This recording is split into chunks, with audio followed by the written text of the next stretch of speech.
Fa gairebé 3 anys de l'espoli al Museu de Lleida, de matinada, de les 44 obres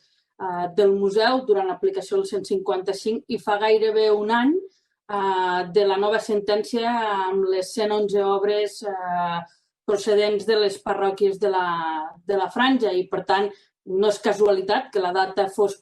precisament 2 anys després que sortís, i això va motivar aquesta proposta de resolució ara fa gairebé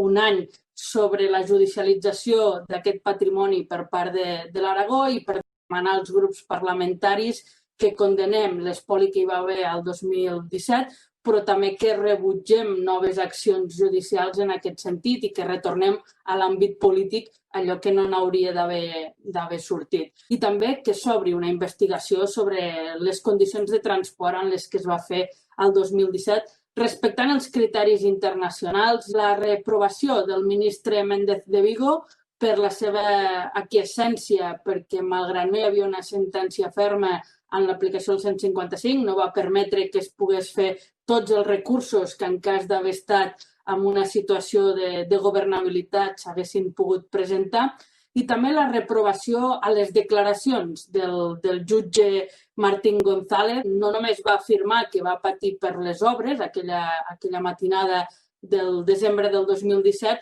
sinó que va arribar a insinuar que els manifestants que pacíficament estàvem allí podíem haver calat foc als convois que s'enduien les obres espoliades. Per tant, no només aquesta intromissió de que un jutge faci declaracions públiques en aquest sentit, sinó que a més ho faci insinuant un comportament que mai el poble català hem tingut en aquest sentit, i a més amb aquesta defensa pacífica que fem de l'art, del patrimoni i de les institucions.